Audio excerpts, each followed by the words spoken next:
मनमेकं जगद्बीजमाद्यम्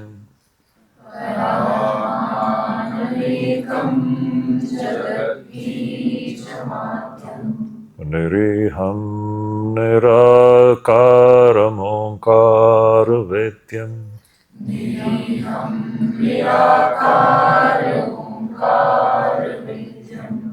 यतो जायते पाल्यते येन विश्वम्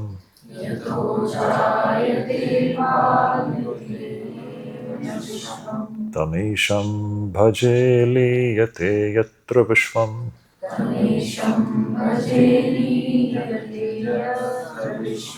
सहना भवतु सहनौ भुनक्तु सह वीर्यं करवावहै तेजस्विनावधीतमस्तु मा विद्विषावहै। ॐ शान्ति शान्ति शान्तिः।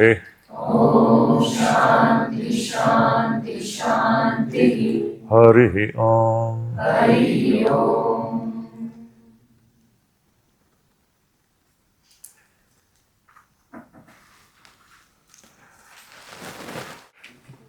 तो कल हमने देखा था कि श्रवण क्या है, मनन क्या है और निधिध्यासन क्या है।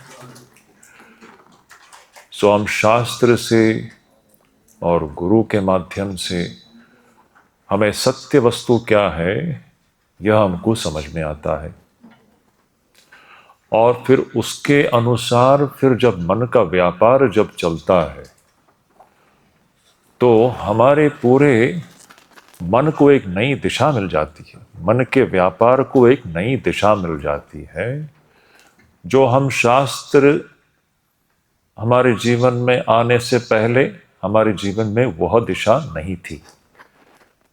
शास्त्र और गुरुवाक्य हमारे जीवन में आने से पहले हमारे मन की दिशा कुछ और ही थी।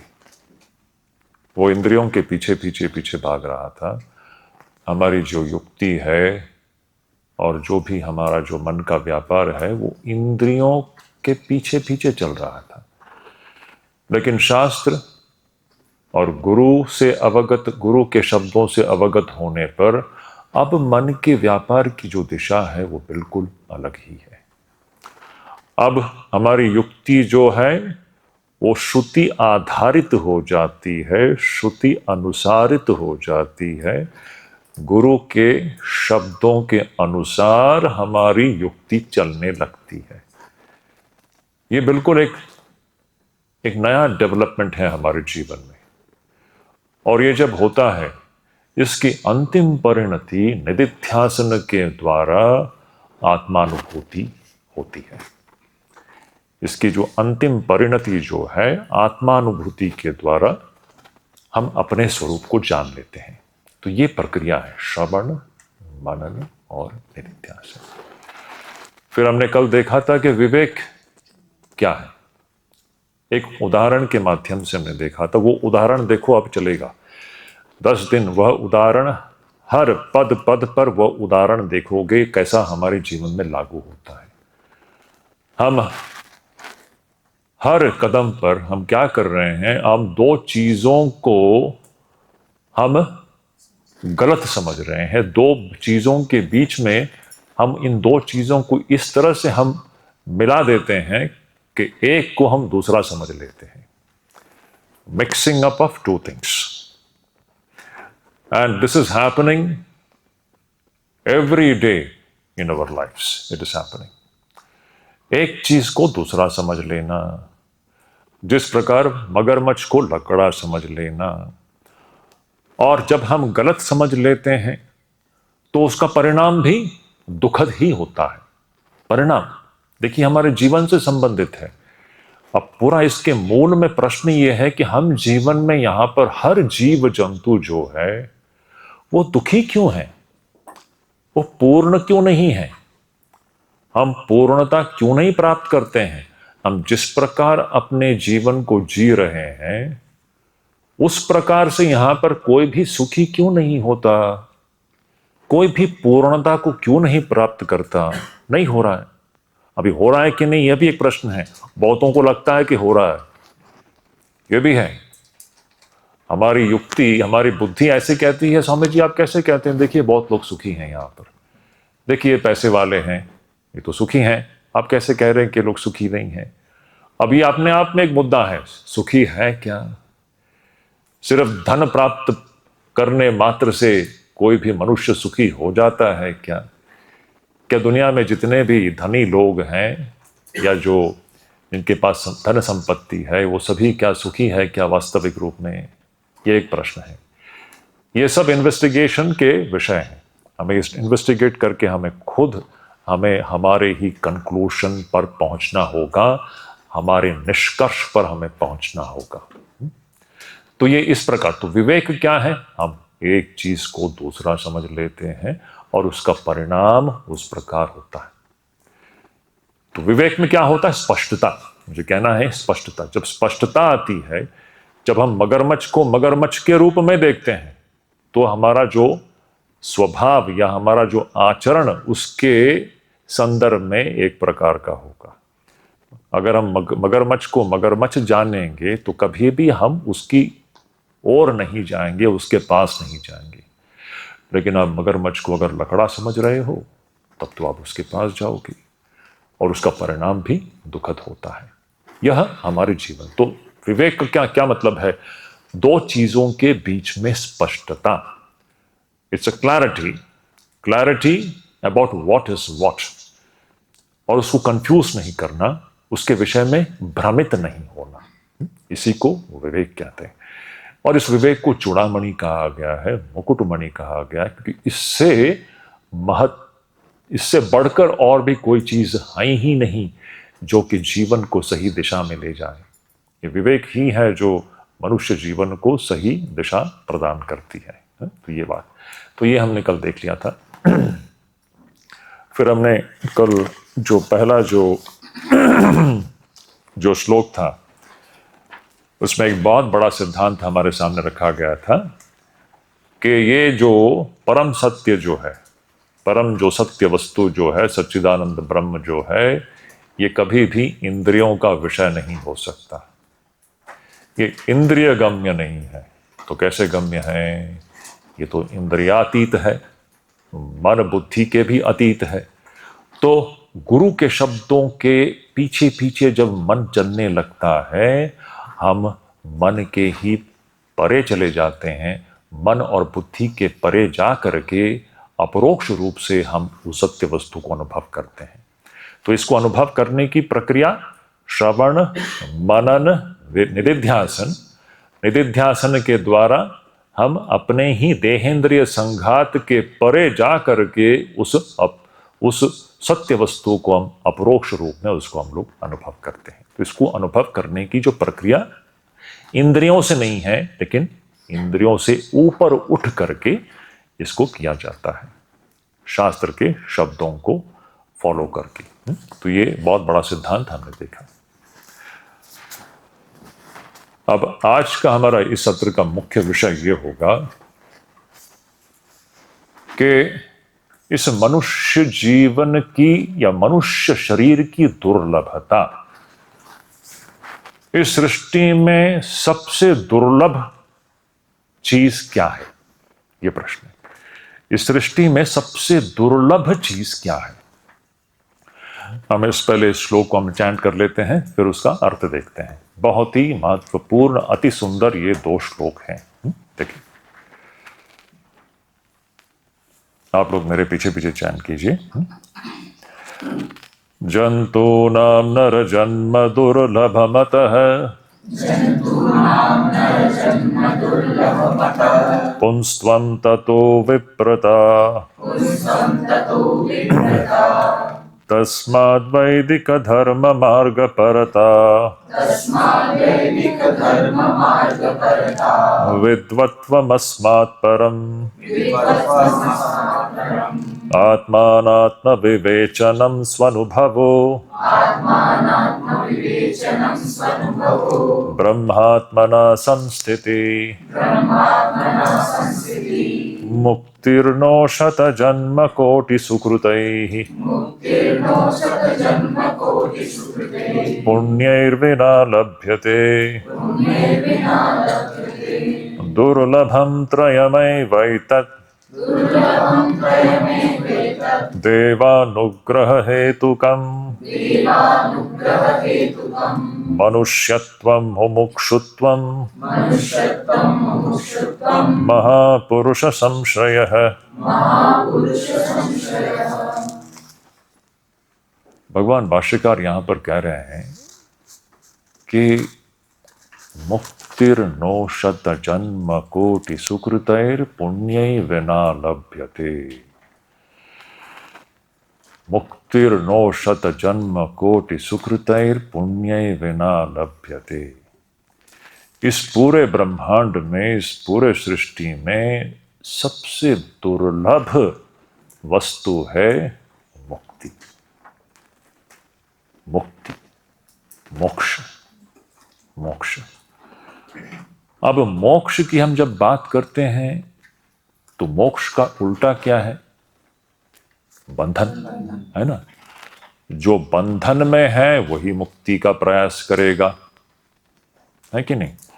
जो बंधन में है, जो बंधा हुआ है, वही मुक्त होने का प्रयास करेगा। जो बंधन में नहीं है या जिसको बंधन महसूस ही नहीं हो रहा, वो क्या मुक्ति के लिए प्रयास करेगा? नहीं करेगा। तो इस पूरे ब्रह्मांड में मुक्ति सबसे दुर्लभ है, सुलभ नहीं है। It's the rarest thing to happen in this creation is moksha and freedom. It is not that easy. सबसे दुर्लभ है। और इसका विपरीत यहां की जो वास्तविकता क्या है, अभी ये बहुत ही विचारणीय विषय है। यहां पर देखेंगे, इस सृष्टि को अगर हम लोग देखो, यहां पर कितने जीव जंतु हैं। ऐसे हम लोग इवन मॉडर्न बायोलॉजी भी कहती है, हमारे शास्त्र की भी बात है। यहां पर 84 लाख योनियां हैं, हम कहते हैं ना, 84 लाख योनियां हैं। There are 84 lakh species. This is even the modern biology also speaks in the same language. इतने सारे योनियां हैं, जातियां हैं, प्रजातियां हैं, है ना, डिफरेंट स्पीशीज। ये सब के सब बंधे हुए हैं, सब प्रकृति के नियमों में बंधे हुए हैं, कोई मुक्त नहीं है। जैसा ही हम शरीर धारण करते हैं, वो शरीर धारण ही बंधन है। हमारा सत्य स्वरूप जो है, यह शरीर में सीमित नहीं है। अब ये सब जो विषय है, ये हमारे विचार के लिए है, विचारणीय है।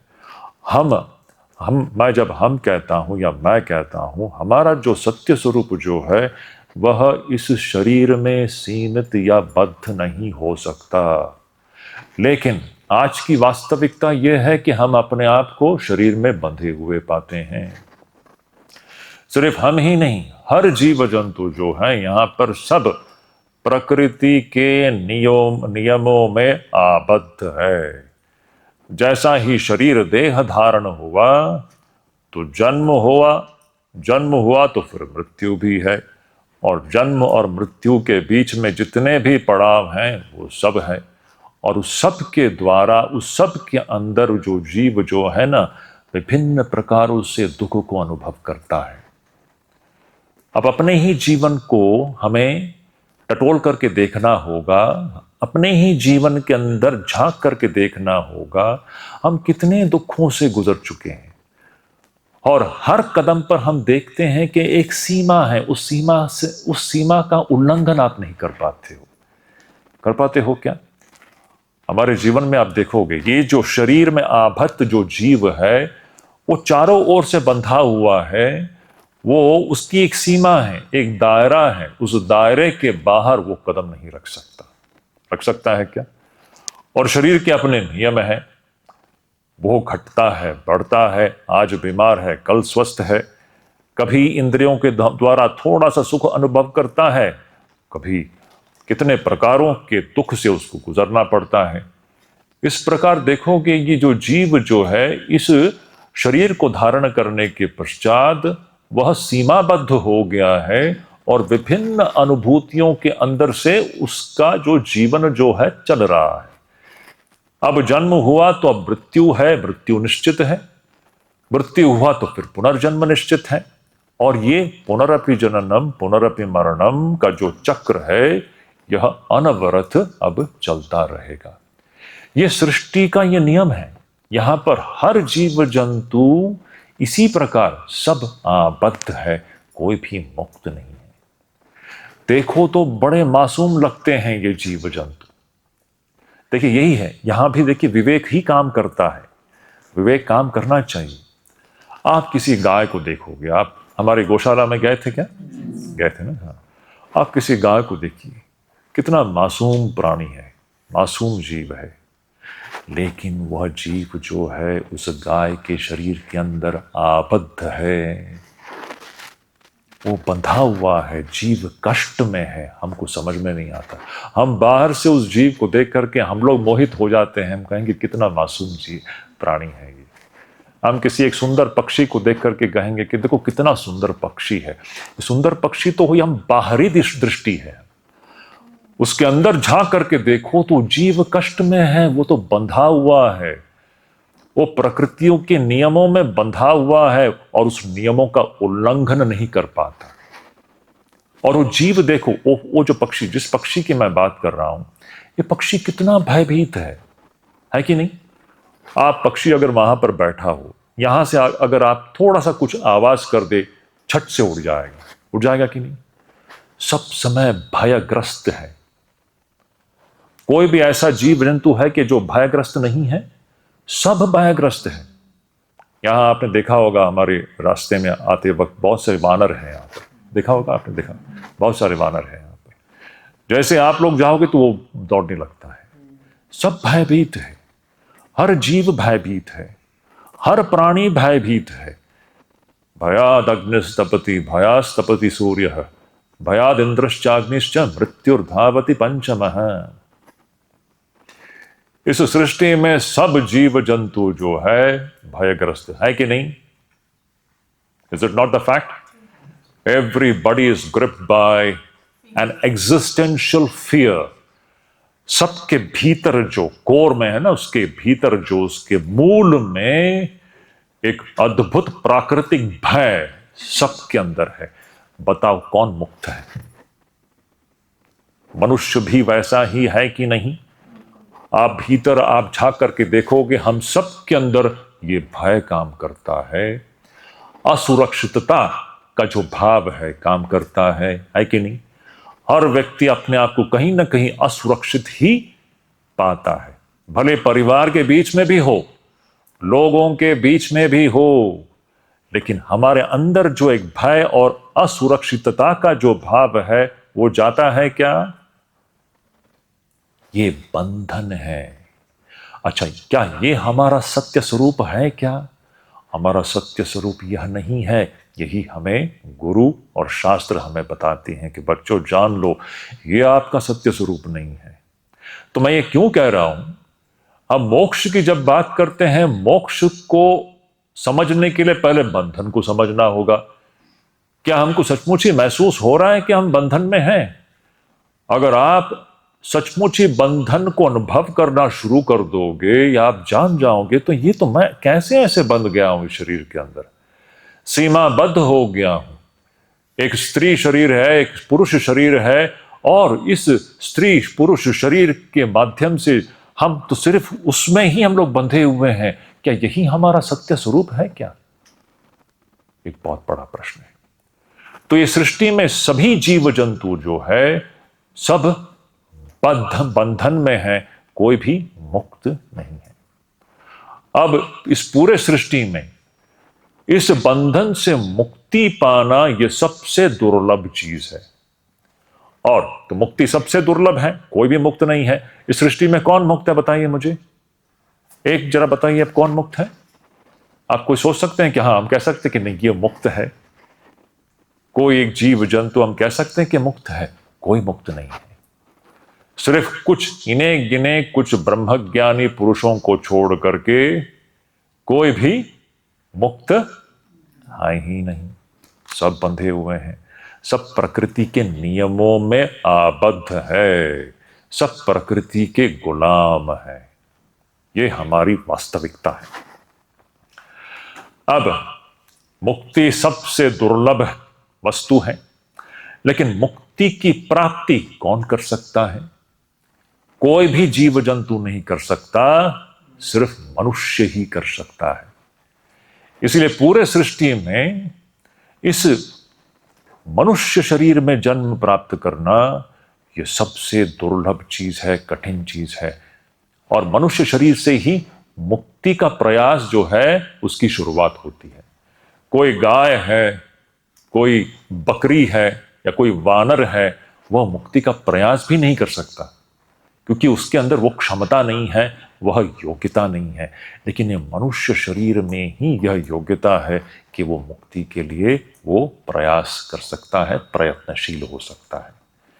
इसीलिए सभी जंतुओं में देखिए, भगवान शंकराचार्य जी शुरुआत में ही हमारे अंदर हमें यह सतर्क करा रहे हैं कि बच्चों जान लो, आप लोग कहां पर बैठे हो।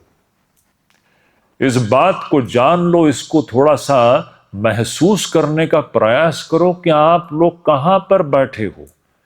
आप मनुष्य शरीर में बैठे हो। मनुष्य शरीर में बैठ करके आप लोग सांस ले रहे हो।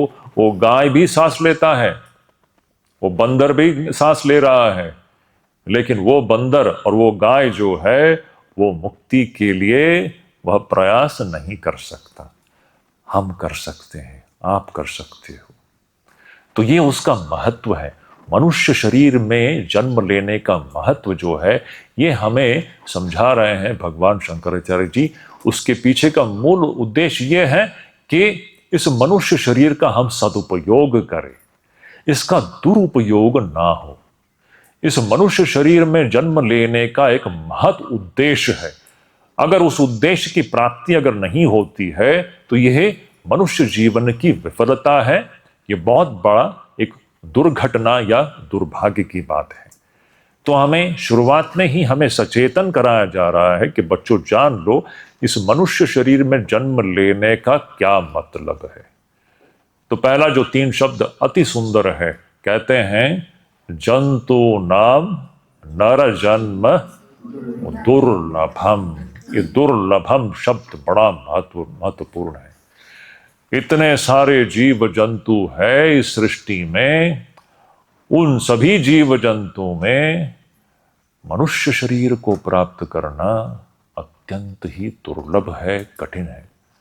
वो गाय जो है या जो बकरी है, जो कुत्ता है, उसको अब कितने जन्मों के बाद धीरे धीरे वह इस मनुष्य शरीर को प्राप्त करेगा। वो जीव अब तब जाकर के मुक्ति के लिए वो प्रयत्न कर पाएगा।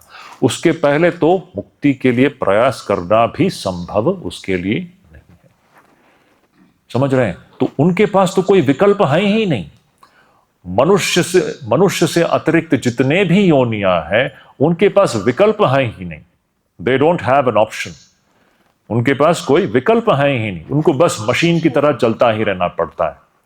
किसी भी आप प्राणी जीव जंतु के जीवन को या उसके स्वभाव को देखिए, वो बिल्कुल मशीन की तरह चलता है, बिल्कुल मशीन की तरह चलता है। खाना पीना सोना और संतान की उत्पत्ति, खाना पीना सोना और प्रजनन, खाना पीना सोना और संतान की उत्पत्ति, यही चल रहा है बिल्कुल मशीन की तरह। यहीं पर यही उसकी सीमा है। उससे बाहर जाता है क्या कोई भी जीव जंतु? वो इंद्रियों से खा रहा है, पी रहा है, सो जाएगा, संतान की उत्पत्ति करेगा और एक दिन मर जाएगा। अब मनुष्य भी उसी प्रकार चल रहा है। हमारा भी जीवन जो है, जब तक विवेक की उत्पत्ति नहीं होती है उसके पहले बिल्कुल उसी प्रकार चल रहा है। चल रहा है कि नहीं? हमारा जीवन, अविवेक में हमारा जीवन जो है वो पशु प्राणी से मूलतः अलग नहीं है। बिल्कुल पशु तुल्य ही हमारा व्यवहार भी होता है। आप लोगों ने सुना होगा, एक बहुत ही एक सुंदर एक श्लोक है, भागवत में आता है ये, क्या कहते हैं उसको, आहार निद्रा भय मैथुनम च एतत् समानम पशुभिर नराणाम। आहार निद्रा भय मैथुन, ये जो है ना, ये सब जो है पशुओं में भी है और मनुष्यों में भी है। बस आहार खाना, सोना और जो इंद्रियों का भोग करना और एक दिन मर जाना, ये क्या है, मनुष्य भी वही करते हैं जो पशु करते हैं। तो किस दृष्टि से मनुष्य पशुओं से अलग होता है? धर्मई तेषाम अधिक विशेष है। इस मनुष्य के अंदर एक विशेष योग्यता है, ये विवेक की योग्यता, यही है। और इस विवेक के बगैर जो मनुष्य जो है वो पशु भी समान है, वो बिल्कुल पशु के समान ही है। मनुष्य मात्र ही एकमात्र ऐसा प्राणी है जो विवेक कर सकता है, जो सत्य क्या है और सत्य सा क्या भासित हो रहा है, इन दोनों के बीच में विवेक कर सकता है और उस सत्य को पकड़ सकता है। दो चीजें हैं ना, एक तो है जो सच्चाई में जो सत्य में है, जो सत्य है, और दूसरा है जो सत्य सा भासित हो रहा है। सत्य नहीं है लेकिन सत्य सा लग रहा है। इन दो चीजों के बीच में स्पष्टता सिर्फ मनुष्य मात्र ही ला सकते हैं विवेक के द्वारा। ये योग्यता मनुष्यों में ही है। इसीलिए ये विवेक ही एक ऐसा चीज है जो कि मनुष्यों को पशुओं से भिन्न बनाती है। इसके बगैर मनुष्य जो है वो बिल्कुल पशु समान है। पशुओं के अंदर विवेक नहीं है और हमारे अंदर भी जब तक विवेक नहीं होता हम बिल्कुल पशु ही हैं, पशु से भिन्न नहीं है। ये ऋषियों की दृष्टि है, सत्य दृष्टि है। तो इसलिए यहां पर शंकराचार्य जी शुरुआत में कह रहे हैं कि देखो, सभी जंतुओं में इस नर शरीर को प्राप्त करना यह बहुत ही दुर्लभ चीज है। तो आप लोग जान लीजिए, हम सभी लोगों को जान लेना चाहिए कि इस मनुष्य शरीर में सांस प्रश्वास लेने का मतलब क्या है, उसका महत्व, उसका गांभीर्य हमें समझाया जा रहा है कि जान लो, समय निकल रहा है। ये मनुष्य शरीर खत्म होने से पहले इसको ये खत्म होने से पहले जो मुख्य काम जो करना है उसको कर लीजिए। दोबारा अब कौन सा शरीर मिलने वाला है, कोई भी इसके विषय में हम लोग निश्चित रूप से नहीं कह सकते। तो इस सृष्टि में मुक्ति सबसे दुर्लभ चीज है और मुक्ति की शुरुआत मनुष्य शरीर से शुरू होती है। उसके पहले कोई मुक्ति का प्रयास भी नहीं कर सकता। इसीलिए पहला पॉइंट यहां पर क्या है, मनुष्य शरीर में जन्म, ये बहुत दुर्लभ है। तो हमने बहुत कुछ अच्छा कर्म किया है जो हम आज मनुष्य शरीर में हम लोग जीवित हैं। बहुत ही जन्म, कई जन्मों के पुण्य फलवश हमें ये मनुष्य शरीर मिलता है, तो ये हमारा सौभाग्य है। लेकिन अब इसका हम लोग उपयोग कैसे कर रहे हैं, ये महत्वपूर्ण बात है। अब मनुष्य शरीर में जन्म, ये तो पहला मुद्दा है, फर्स्ट पॉइंट है। अब इसके बाद कई ऐसे पॉइंट्स हैं, मुद्दे हैं, जिसमें हम लोग देखेंगे प्रत्येक जो उत्तरवर्ती जो मुद्दा है वो पूर्ववर्ती मुद्दे से अधिक दुर्लभ है। मैं दोबारा कह रहा हूं, now there are series of points going to be mentioned and every succeeding point is more difficult to get compared to the preceding ones. Hindi में अगर कहने जाओ तो जो पूर्ववर्ती मुद्दे के तुलना में उत्तरवर्ती जो मुद्दा है वो और भी दुर्लभ है, ये हम देखेंगे। तो अभी मनुष्य शरीर से शुरू करके ये मनुष्य शरीर में जन्म, ये अपने आप में दुर्लभ है। इसके पश्चात अब कुछ कुछ मुद्दे हैं जो और भी दुर्लभ है, और अंतिम चीज क्या है, मुक्ति, जो सबसे दुर्लभ है? So it's a series of items. यहां पर ऐसे बहुत से मुद्दे यहां पर भगवान शंकराचार्य जी हमारे सामने रख रहे हैं और हमें बताया जा रहा है कि ये सारे मुद्दे जो है ये एक एक अधिक अधिक दुर्लभ ऐसे चीजें हैं, और सबसे दुर्लभ जो चीज है वो है मुक्ति की प्राप्ति। वो हमें यहां समझाया जा रहा है। तो देखो,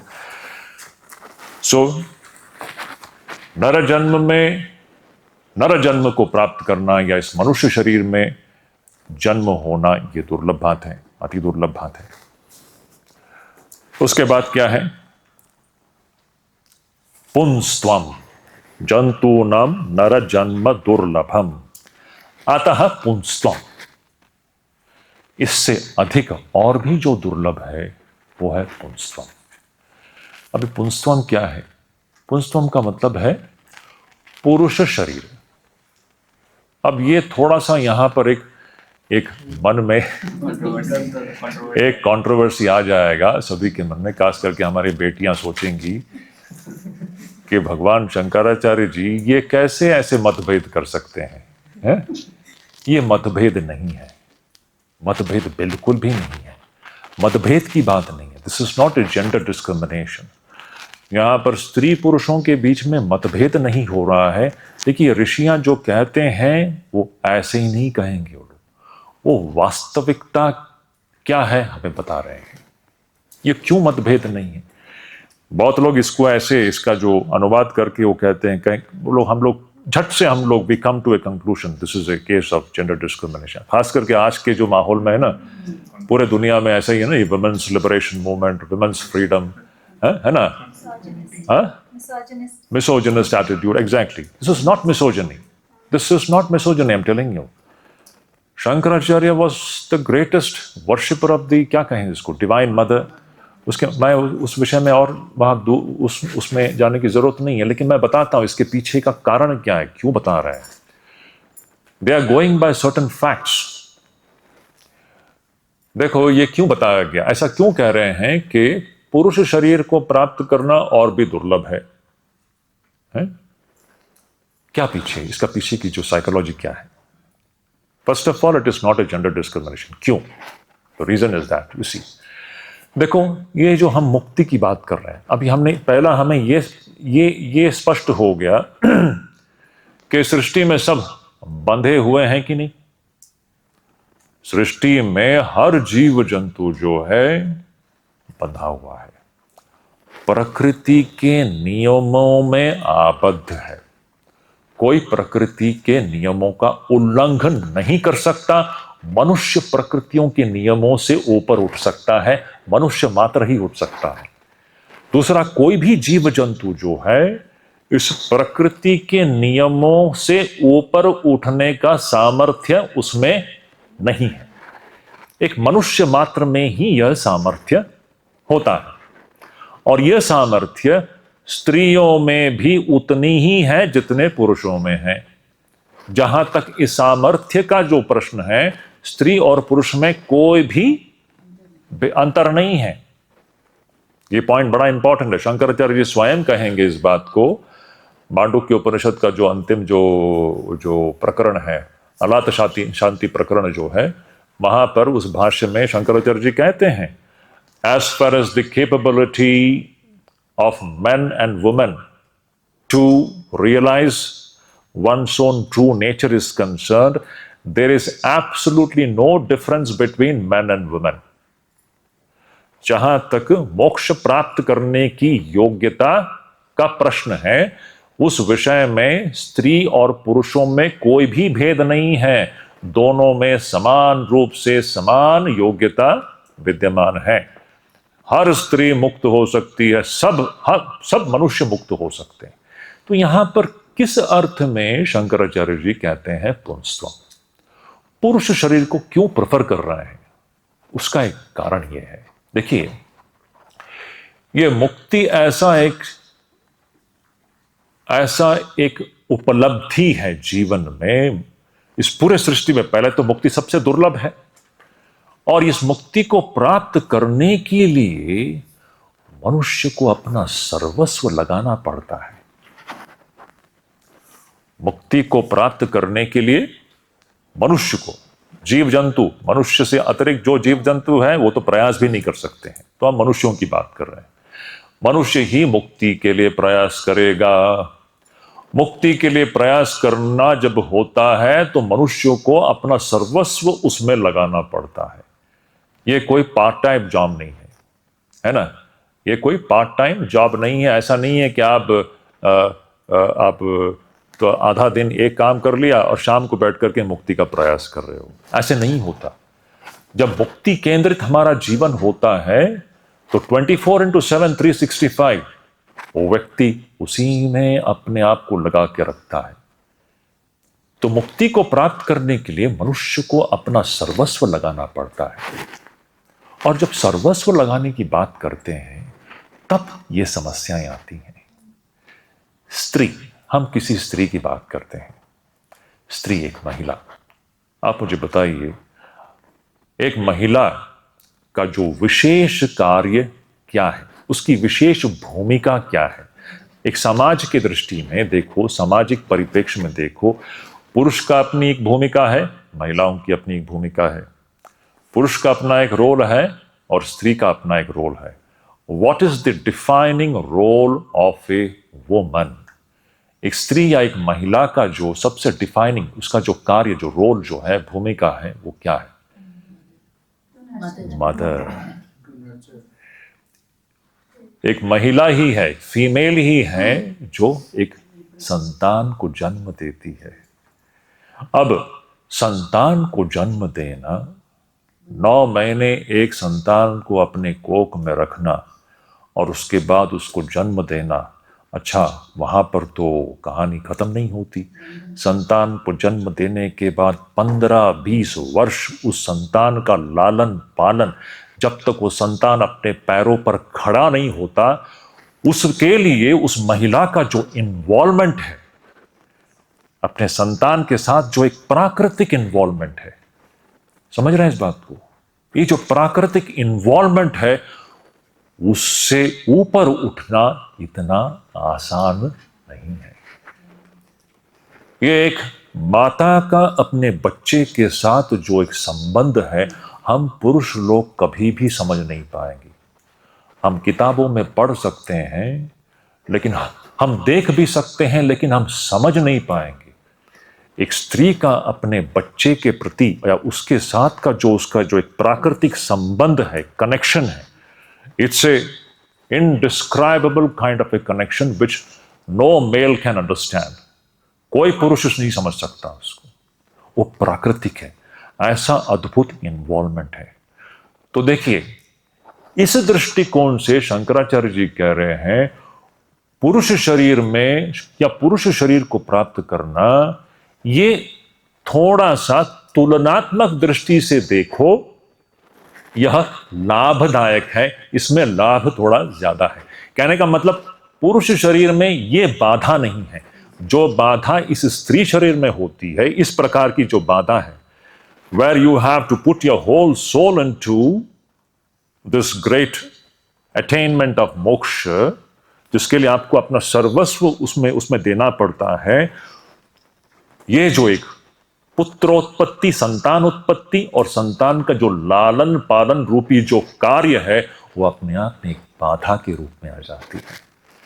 तो शंकराचार्य जी को एक कहना है कि तुलनात्मक दृष्टि से देखो, पुरुषों में यह बाधा नहीं होती। इतना ही है। It's a, from the relative standpoint, Shankaracharya wants to say that the men, they don't have to face this kind of an obstacle which usually a female has to face. This is the point. So यहाँ पर जो कहा गया, एक mail body को जो prefer किया गया है, it is only in a relative sense. Relatively speaking, a male body doesn't have to face this kind of an obstacle which a female body has to face. That is the only point. It is not a case of gender discrimination. Both men and women have got the same capability. अच्छा, ये तो एक सर्वसाधारण सामान्य एक observation है। अच्छा, ऐसे कई माताएं हैं जो ब्रह्मज्ञानी रह चुके हैं, दे आर एक्सेप्शंस। ऐसे कहीं ऐसे माताएं हैं, महिलाएं हैं जो मां होने के पश्चात भी वे सफलतापूर्वक मोक्ष को प्राप्त कर चुके हैं। तो दैट, बट वो एक्सेप्शन है। बट इन जनरल एक सर्वसाधारण महिला और एक सर्वसाधारण पुरुष की हम तुलना करें तो सामाजिक ये जो भूमिका इन दोनों को निभानी है, उस परिप्रेक्ष्य में शंकराचार्य जी कह रहे हैं पुरुषों को यह बाधा फेस नहीं करनी पड़ती जिस प्रकार महिलाओं को करनी पड़ती है। और एक इसके कई और दृष्टिकोण हैं, हम थोड़ा सा उसको सोच सकते हैं। तो आपके अंदर ये बात नहीं होनी चाहिए कि ये कोई मिसोजिनी है या ये कोई जेंडर डिस्क्रिमिनेशन है। बिल्कुल भी जेंडर डिस्क्रिमिनेशन की बात नहीं है यहां पर। दूसरी एक बात ऐसा ले लीजिए आप, पुरातन काल में आज भी देखिए, जब भी कोई स्त्री, आप एक युवती को ले लीजिए और एक युवक को ले लीजिए, 18, 19, 20 वर्ष की एक युवती है और एक युवक है। अब सोच लीजिए उन दोनों के अंदर तीव्र वैराग्य उत्पन्न हो जाती है। संसार से वैराग्य उत्पन्न हो जाती है। वैराग्य क्यों उत्पन्न होता है? विवेक होता है तो वैराग्य होता है।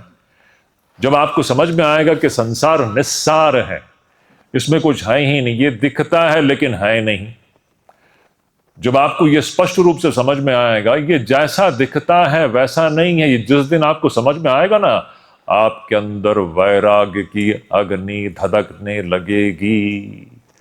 You have no other option. ये आज हमें समझ में नहीं आ रहा है, इसीलिए हमारे अंदर वैराग्य नहीं है।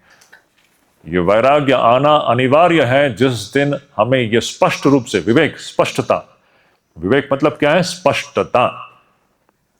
जिस दिन हमें स्पष्ट रूप से यह समझ में आएगा कि यह संसार जैसा दिखता है वैसा नहीं है, यह निस्सार है, इसमें सार वस्तु कुछ है ही नहीं, इसमें अपने आप को डुबोना बिल्कुल उसी प्रकार है जिस प्रकार आप ऐसे कुएं में गिर रहे हो जिसका तल ही नहीं है। आप सिर्फ गिरते ही जाओगे, गिरते ही जाओगे, गिरते ही जाओगे, पहुंचोगे कहीं नहीं।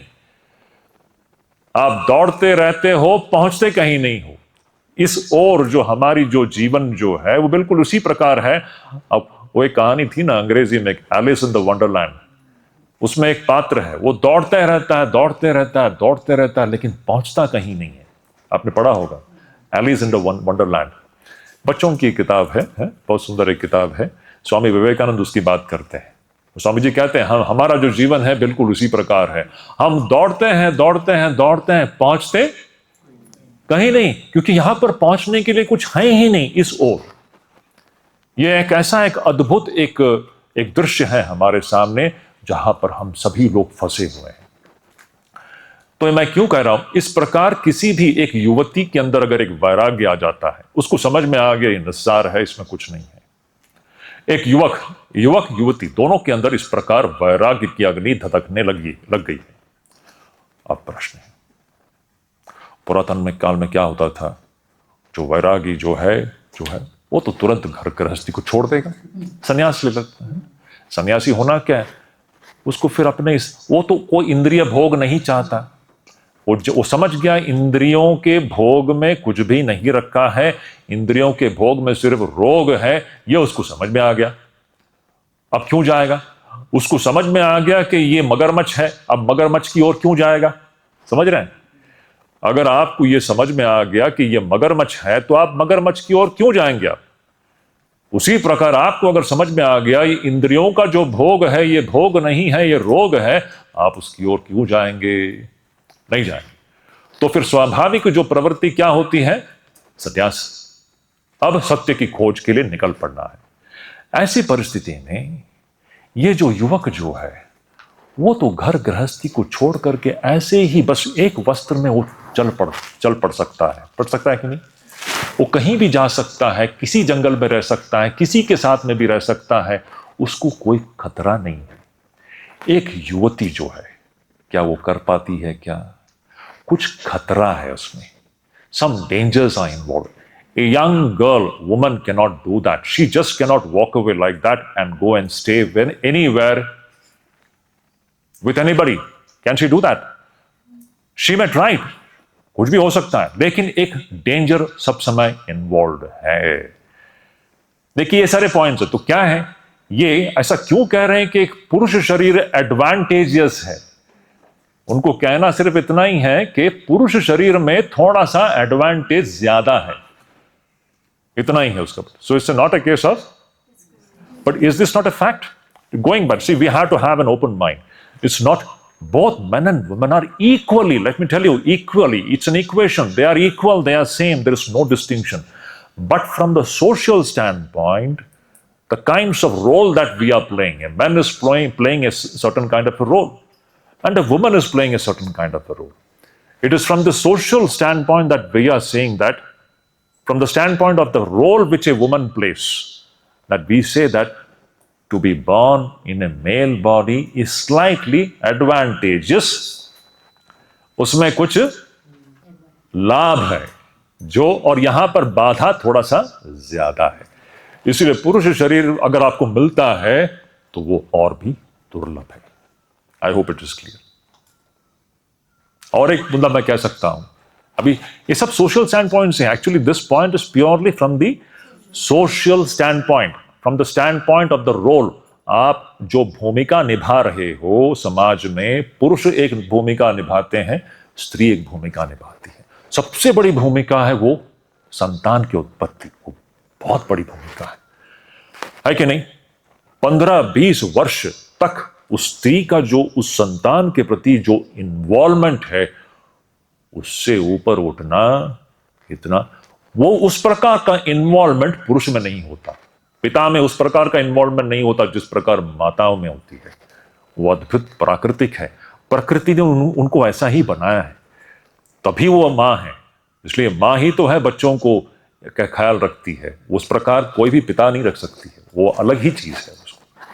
तो ये सब बोलते हैं। इसीलिए इन दृष्टिकोण से शंकराचार्य जी कह रहे हैं कि पुरुष शरीर को प्राप्त करना यह और भी दुर्लभ है।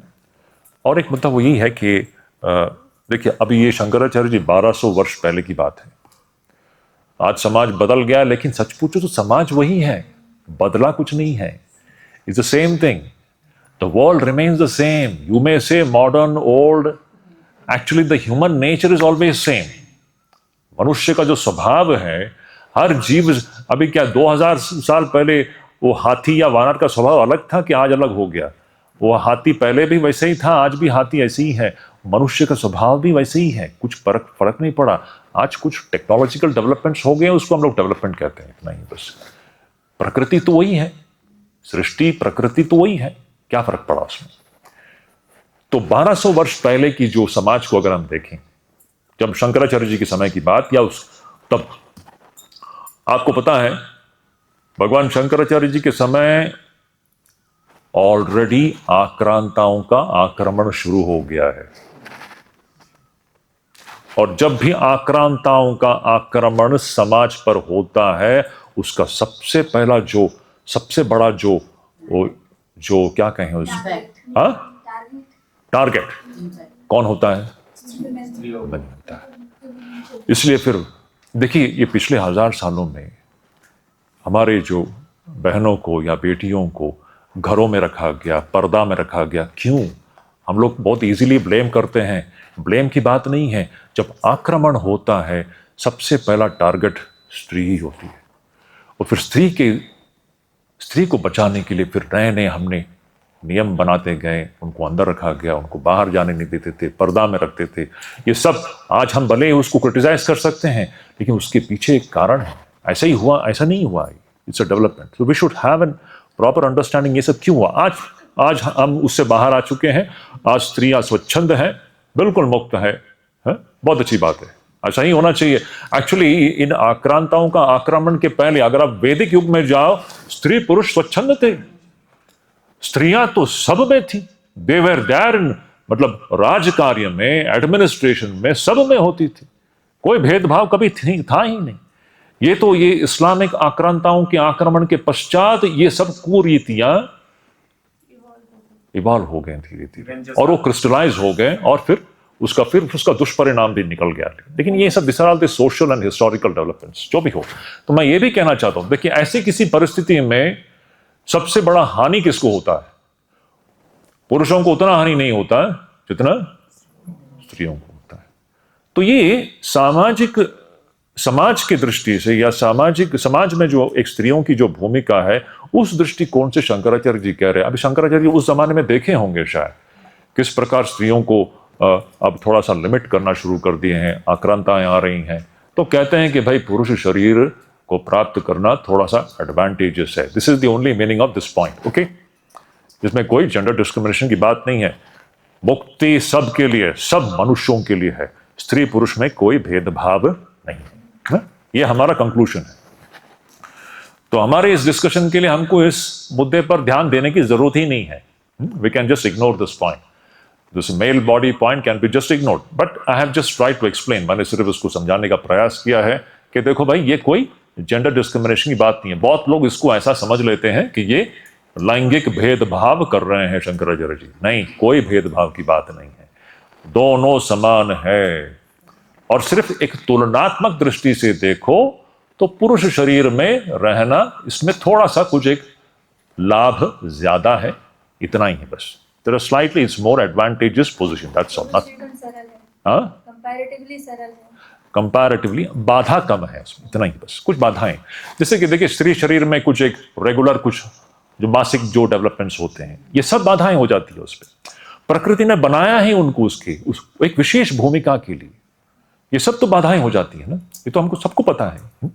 It is in this sense that Shankaracharya is saying that male body is slightly advantages. वहां पर आपको अगर मुक्ति के लिए प्रयास करना हो तो इन सब बाधाओं से गुजरना नहीं पड़ता है, जो कि एक स्त्री को, एक महिला को गुजरना पड़ता है। प्रकृति है, प्रकृति, और कुछ नहीं है। सो प्लीज हमारी बेटियों को समझ लेना चाहिए, इसमें कोई भेदभाव की बात ही नहीं है। सिर्फ सामाजिक एक जो भूमिका है उस दृष्टिकोण से बताया जा रहा है कि पुरुष शरीर हो तो वहां पर बाधाएं कम है मुक्ति के प्राप्ति में। ये point. So let's go ahead. तो मनुष्य शरीर, नर शरीर को प्राप्त करना ये अपने आप में दुर्लभ है।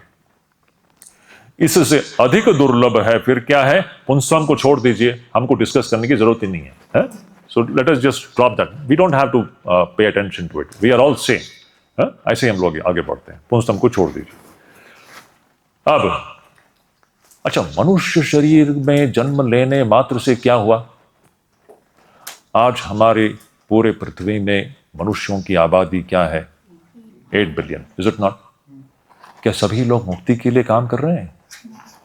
मनुष्य शरीर में जन्म लेने मात्र से क्या होता है? कुछ नहीं होता है। तो मनुष्य शरीर में जन्म लेने के पश्चात अगला एक बहुत बड़ा इंपॉर्टेंट पॉइंट ये है, विप्रता। विप्रता का मतलब क्या है? विप्र का मतलब है ब्राह्मण, और विप्रता का मतलब है ब्राह्मणत्व। ब्राह्मणत्व का मतलब है ब्राह्मण, एक आदर्श ब्राह्मण का जो ब्राह्मण में जो गुण दिखाई देते हैं ना, उस गुण को अर्जित करना। अब देखिए, अभी ये सभी आज हमारे दिमाग में ब्राह्मण शब्द सुनते ही सब जातिवाद और जितना जो डैमेजिंग आइडियाज भर गया है। आप जान लीजिए बच्चों, समाज का आदर्श ब्राह्मण ही है। हर व्यक्ति को ब्राह्मण होना है। ब्राह्मण जाति की दृष्टि से नहीं, गुण के दृष्टि से। ये जो जाति व्यवस्था जो है, जो आज पिछले 1000 साल में हमने हिंदू समाज में या भारत में हमने जो देखा, इसका हिंदू सनातन धर्म के साथ कोई लेना देना है ही नहीं। प्लीज इसको जान लीजिए। पाश्चात्य के लोग जो आक्रमण करते हैं हिंदू धर्म के ऊपर, कहेंगे आप लोगों को तो पूरा जाति व्यवस्था है, पूरा ये है वो है। ये जो करप्ट जो जाति व्यवस्था है, इसका मूल में हिंदू धर्म के साथ कुछ लेना देना है ही नहीं। हिंदू धर्म या सनातन धर्म में क्या कहा गया है? वर्णाश्रम धर्म है, और वो वर्ण जो है वो गुण आधारित है, जन्म आधारित नहीं है, कभी भी नहीं था। तो ये पिछले 1000 सालों में ही ये डीजेनरेशन हमको देखने को मिला है। अब ये भी विभिन्न कारणों से, owing to several social and historical developments which took place, especially this Islamic invasion has been a big turning point in India's history, जिसके कारण बहुत सारे कुरीतियां, ऐसे कुछ रूढ़ियां बनी जो कि आगे चल कर के हमारे समाज को बर्बाद कर दिया। उसमें हमारा भी दोष है, हम हिंदू समाज का भी दोष है, वो अलग विषय है, हमको उसमें जाने की जरूरत नहीं है। हम भी गलती कर बैठे हैं कि जाति के नाम पर हम जो परस्पर भेद करते हैं, ये बिल्कुल भी अनएक्सेप्टेबल है। Absolutely no, this has got nothing to do with the original Sanatan Dharma, बिल्कुल भी नहीं। यहां पर सबको हम एक देखते हैं। ये जो वर्णाश्रम धर्म जो है वो गुण आधारित है, जन्म आधारित नहीं है, तो ये जान लीजिए। तो समाज का आदर्श तो ब्राह्मण है। जब ब्राह्मण से क्या मतलब है? ब्राह्मण वह व्यक्ति है जिसका जो एकदम वो चरित्रवान व्यक्ति है, a person of high character. He is a person with ट्रेमेंडस morality and ethics in his life. और वो क्या है? वो एक ऐसा व्यक्ति है जो कि एक संयमित जीवन जीता है, जिसका सारा जीवन ब्रह्म ज्ञान को समर्पित है, जिसका सारा जीवन जो है उस पर ब्रह्म को अनुभव करने रूपी प्रयास के लिए समर्पित, ऐसा उसका जीवन है। यह ब्राह्मण है। हर व्यक्ति को इस दृष्टि से ब्राह्मण होना ही चाहिए। स्वामी विवेकानंद इस बारे में कहते हैं, शंकराचार्य जी अपने भगवत गीता भाष्य में कहते हैं, ये ब्राह्मण जो है ये पूरे मानव समाज का आदर्श है। Everybody has to become a Brahmin in this sense, गुण दृष्टि से। Brahmin is a person who is well self restrained, whose mind is pure, उसका अंतःकरण शुद्ध है। वो भोग केंद्रित जीवन नहीं जीता है, वो तो तप केंद्रित जीवन है। ब्राह्मण वो है जिसका जीवन जो है वो तप केंद्रित है, वो तपस्या केंद्रित है, वह आत्म संयम केंद्रित है, उच्च आदर्श के लिए जीता है। ऐसे व्यक्ति को हम लोग ब्राह्मण कहते हैं। बताओ, पूरे मानव समाज का आदर्श ब्राह्मण है या नहीं? सबको ब्राह्मण होना होगा। वही हमारे एवोल्यूशन का डायरेक्शन है। मानव समाज के एवोल्यूशन का डायरेक्शन जो है, व्यक्तिगत दृष्टि से और सामाजिक दृष्टि से भी देखो तो पूरे समाज का जो एवोल्यूशन का जो डायरेक्शन है वो यही है, हर व्यक्ति को ब्राह्मण होना होगा। तो यहां पर शंकराचार्य जी कह रहे हैं, अभी देखिए कितने ब्राह्मण हैं इस पृथ्वी पे आज। इस दृष्टि से आपको ढूंढने से नहीं मिलेगा, और भी दुर्लभ है कि नहीं। मनुष्य शरीर में जन्म लेने मात्र से क्या हुआ?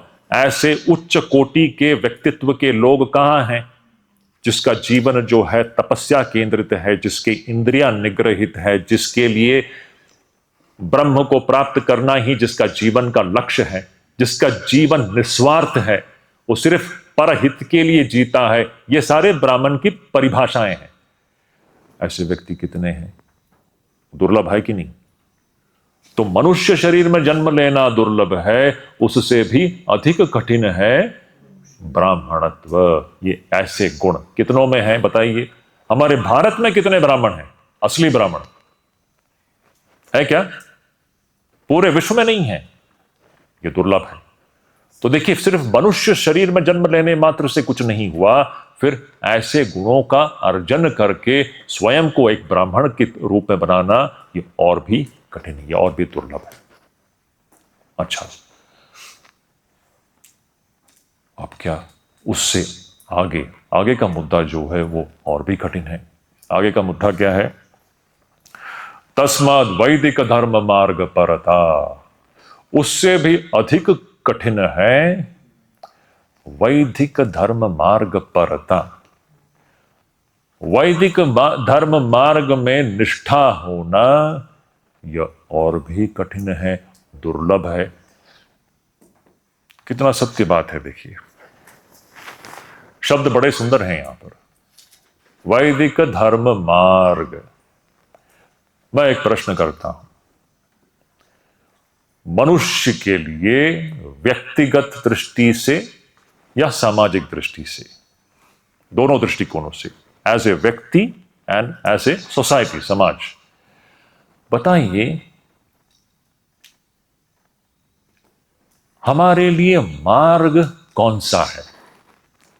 वह मार्ग कौन सा है जो कि मनुष्य को सुखी बना सकती है सही अर्थ में, जो मनुष्य को दुख से मुक्त करा सकती है सही अर्थ में, जो मनुष्यों को पूर्णता की ओर ले जा सकती है, सही अर्थ में मार्ग कौन सा है?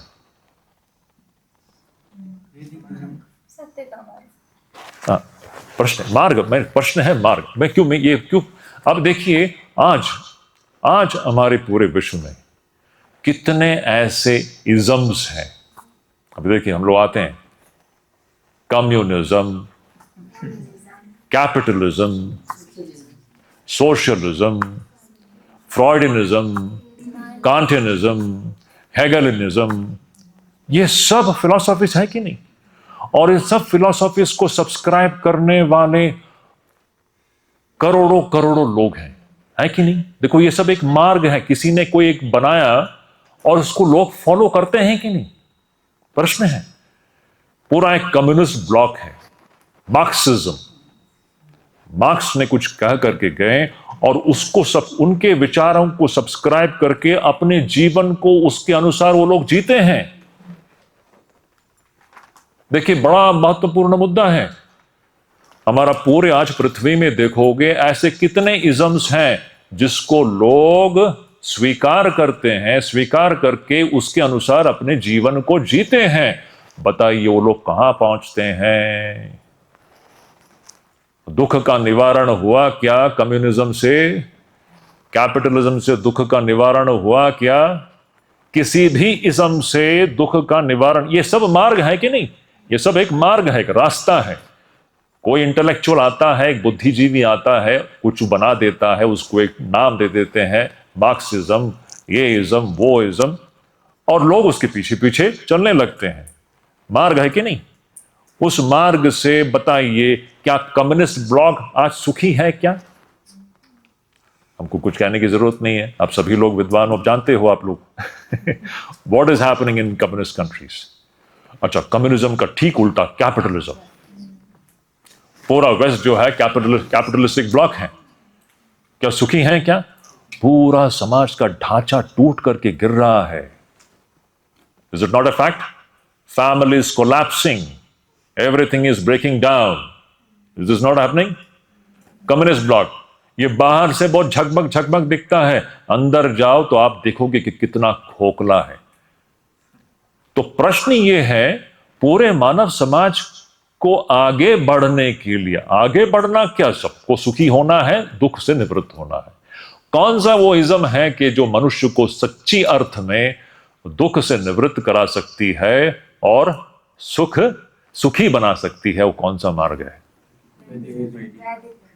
वैदिक धर्म मार्ग। अब ये सुनने में आपको लगेगा, थोड़ा सा ऐसा लगेगा कि ये तो बहुत बड़ा कट्टर शब्द लग रहा है। It looks like very dogmatic. No, but it's a fact. See, I am telling you, historically India was the richest country in the world. जानते हैं ना, 1000 ईयर, अभी ये पिछले 1000 साल में सब गड़बड़ हो गया। उसका मुख्य, जब से इस्लामिक इन्वेजन इस कंट्री में हुआ, अब सिर्फ उसको दोष देके भी फायदा नहीं है, हम लोगों ने भी बहुत सारी गलतियां की हैं जिसके कारण हमारा समाज में पतन हुआ। हमने ऋषियों के वाणी को छोड़ दी, ये समस्या है। उसके पहले अगर आप भारतीय समाज को देखो तो भारत जो है, इसको सोने की चिड़िया कहते थे कि ना। This was the richest land in the entire world. ये वो भूमि है जो त्याग की भूमि है, योग की भूमि है। अच्छा, त्याग और योग की भूमि होकर के सबसे समृद्ध राष्ट्र कैसे बना? एक बहुत बड़ा प्रश्न है। भारतवर्ष जो है अनादिकाल से, अच्छा, यहां का पूरा जो संस्कृति है वो त्याग मूलक और योग मूलक रहा है। अच्छा, त्याग और योग मूलक संस्कृति सबसे समृद्ध कैसे हुआ? कैपिटलिज्म से हुआ क्या? कम्युनिज्म से हुआ? कौन से इज्म से हुआ? कौन सा यहां पर मार्ग लोग फॉलो करते थे? वैदिक धर्म मार्ग फॉलो करते थे। ये विचार नहीं है। देखिए, आप लोग अच्छे स्टूडेंट्स लोग हो, सोचो, आज का जो आधुनिक विचारधारा से हमको कहीं से भी, जहां से भी कुछ अच्छे विचार आते हैं, हमें ले लेना चाहिए, लेकिन हमें परख करके देखना पड़ेगा कि असल में मूल में मनुष्य को सुखी बनाने वाला रास्ता कौन सा है, कौन सा था। हम लोग उसको ऑलरेडी एक्सपेरिमेंट कर चुके हैं इस देश में। ये कोई नया मार्ग नहीं है। कम्युनिज्म तो नया मार्ग है। कब उसका जन्म हुआ? 150-200 साल पहले, है कि नहीं? कैपिटलिज्म में नया मार्ग ही है। ये सब कुछ 100, 200, 300 साल पहले की बात है। लेकिन ये मार्ग जो है हमारे ऋषियों का जो बताया हुआ जो मार्ग है, ये अनादि काल से उसका प्रयोग इस भारत राष्ट्र में होता रहा है। और इस मार्ग पर चल करके ये भारतीय समाज जो है सबसे समृद्ध राष्ट्र रहा है। जो समाज त्याग मूलक और योग मूलक समाज सबसे धनी राष्ट्र बना। कैसे बना? वर्णाश्रम धर्म। मैं अब उसको यहां मैं विस्तारित नहीं करूंगा, ये सब विचारणीय है आप लोगों के लिए। You should think about this point. तो शंकराचार्य जी यहां पर कह रहे हैं कि भाई मार्ग कौन सा है? वैदिक धर्म मार्ग। और ये वैदिक धर्म मार्ग की प्रति जो निष्ठा कितने लोगों में है आज? ये और भी दुर्लभ है कि नहीं? आज अगर 8 अरब लोग इस पृथ्वी पर है, कितने लोग वैदिक धर्म मार्ग को चुन रहे हैं? चुन रहे हैं क्या? सभी लोग कैपिटलिज्म, कम्युनिज्म, मार्क्सिज्म, सोशलिज्म, इसिज्म, उसिज्म को चुने हुए हैं। कितने लोग हैं? हमारे भारत में ही हिंदू समाज में भी अधिकतर हिंदू तो सिर्फ नाम के हिंदू है। आज ये समस्या है, उनको स्वयं पता ही नहीं है हिंदू धर्म क्या है, हिंदू धर्म का गौरव क्या है, उसका महत्व क्या है। ये बड़ी जटिलता है आज हिंदू समाज में भी। हम लोग क्या सचमुच वेदनिष्ठ हैं क्या? नहीं है। हम लोग सिर्फ नाम के लिए आज हम लोग हिंदू रह गए हैं, लेकिन हमारे ऋषियों ने जो पथ दिखाए हैं हम उस पर चल रहे हैं क्या? नहीं चल रहे हैं। तो देखेंगे तो शंकराचार्य जी जो कह रहे हैं, देखिए, तो मनुष्य शरीर को प्राप्त करना मात्र से कुछ नहीं होना है, उससे अधिक कठिन है ब्राह्मणों का गुण प्राप्त करना। ऐसे कितने लोग हैं? वो तो और भी दुर्लभ है। उससे भी अधिक दुर्लभ यह है वैदिक धर्म मार्ग में निष्ठा। कितने ऐसे लोग हैं जो इस मार्ग पर निष्ठा रखते हैं? अब ढूंढो जरा, आपके समाज में आसपास के लोगों को ढूंढो, कितने हैं? आपको ढूंढने से नहीं मिलेगा।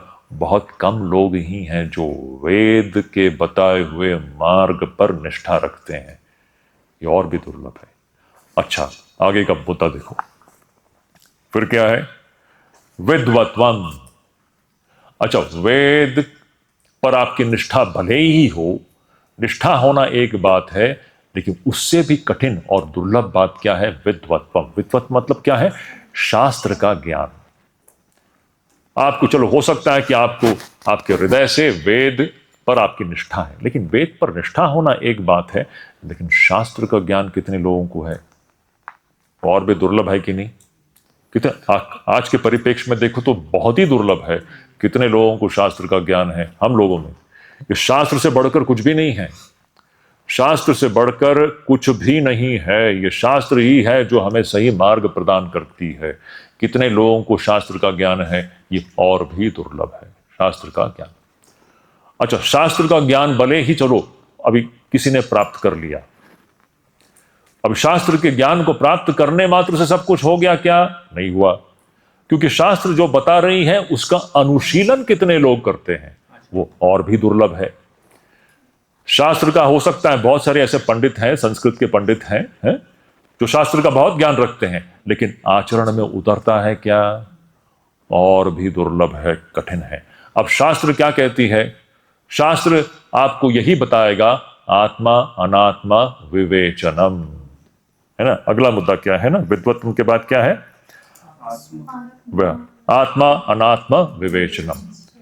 शास्त्र आपको क्या बताएगी? यही बताएगी आत्मा क्या है, अनात्मा क्या है, सत्य क्या है और सत्य सा क्या प्रतीत हो रहा है। इन दोनों में विवेचनम, विवेचनम मतलब विवेक, इन दोनों के संदर्भ में स्पष्टता लाना, जान लेना कि आत्मा क्या है, अनात्मा क्या है।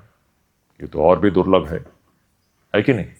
तो शास्त्र का ज्ञान होना एक बात है, लेकिन शास्त्र के ज्ञान को प्राप्त करके ठीक ठीक आत्मा अनात्मा विवेचनम करना या उसका अनुशीलन करना, ये और भी दुर्लभ है। कितने लोग करते हैं? कितने लोग करते हैं? हमारे हिंदू समाज में कितने लोग ये करते हैं? नहीं करते हैं, अत्यंत ही दुर्लभ है। अच्छा, फिर आत्मा अनात्मा विवेचनम हो गया, फिर क्या? जिसने आत्मा अनात्मा का विवेचन कर लिया और आत्मा में अपने आप को प्रतिष्ठित कर लिया, तो अनुभूति, है ना, आत्मा अनात्मा विवेचनम स्वनुभवो ब्रह्मात्मना संस्थिति। ऐसे कितने लोग हैं जिसने आत्मा को अनुभव कर लिया है और मैं ब्रह्म ही हूं, ऐसे बोध में प्रतिष्ठित कितने लोग हैं? आप ढूंढने से नहीं मिलेंगे, है कि नहीं? और जब आप ब्रह्म बोध में प्रतिष्ठित हो जाते हो तब आप मुक्त हो जाते हो। कहने का मतलब मुक्ति जो है सबसे दुर्लभ चीज, हुआ कि नहीं? तो शुरुआत हुई मनुष्य जन्म से लेकर के, और बीच में उसके बाद मनुष्य जन्म अगर शुरुआत है, उत्तरवर्ती हर मुद्दा जो है वो अधिक से अधिक दुर्लभ है। अंत में जाकर के मुक्ति जो है सबसे दुर्लभ चीज है। ये जो मुक्ति जो है, मुक्तिर्नो शत जन्म कोटि सुकृतैर पुण्य विना लभ्यते।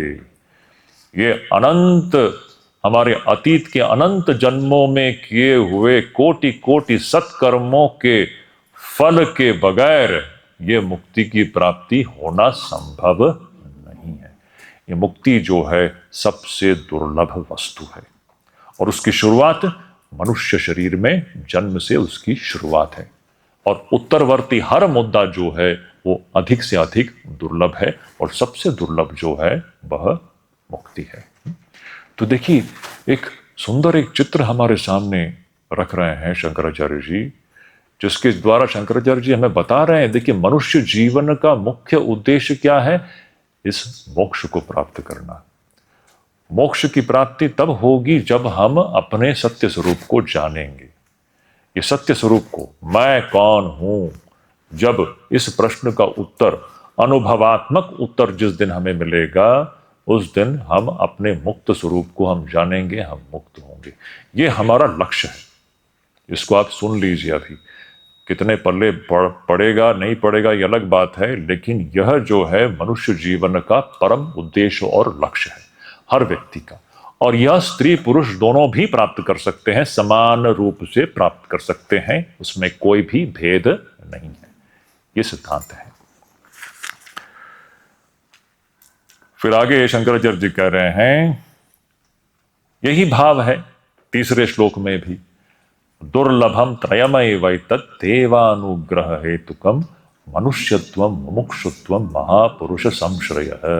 अति सुंदर है कि तीन चीजें हैं जो कि अत्यंत ही दुर्लभ है। कौन से तीन चीजें हैं? एक है मनुष्यत्वम। मनुष्यत्वम का मतलब मनुष्य शरीर में जन्म ग्रहण करना, बहुत दुर्लभ है। दूसरा, अच्छा, मनुष्य शरीर में जन्म ग्रहण करने मात्र से हुआ क्या? कुछ नहीं हुआ। मनुष्य शरीर में रह करके मुमुक्षुत्व, मुमुक्षुत्व मतलब मुक्ति की इच्छा। कितने लोगों में मुक्ति की इच्छा है? नहीं, हम लोगों में भी नहीं है। नहीं, अगर आप अभी देखिए, ये सब परीक्षा करने के लिए हमें अपने आप से पूछना पड़ेगा कि मेरे अंदर वो इच्छा है। आप देखोगे 99% लोगों में नहीं है। ये आसान नहीं है। अभी हम लोग इस पढ़ रहे हैं ताकि हम लोग सोचें। जब आप और भी गहराई में सोचोगे तो आपको बहुत प्रकाश मिलेगा, और आप धीरे धीरे उसमें से कुछ अच्छे डेवलपमेंट्स हो सकते हैं। ये हम लोग पढ़ रहे हैं इसीलिए ताकि हमारे जीवन को एक दिशा मिल जाए, कम से कम हम सही दिशा में अपने जीवन को ले जाएं, इसके लिए है ये।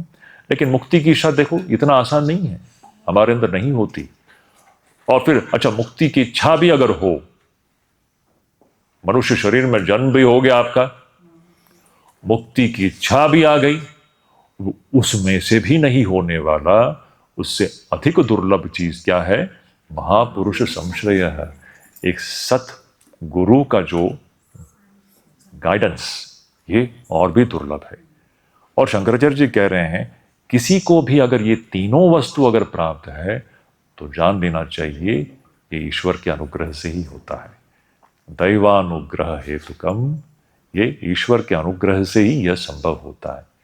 तो देखो, मनुष्य शरीर में जन्म, मुक्ति की इच्छा, और फिर किसी महापुरुष का आश्रय, ये तीनों भी किसी जीव के जीवन में अगर होता है तो जान लेना चाहिए ये ईश्वर के अनुग्रह से ही होता है, नहीं तो ये संभव नहीं है। ओम शांति शांति शांति। हरि ओम तत्सत।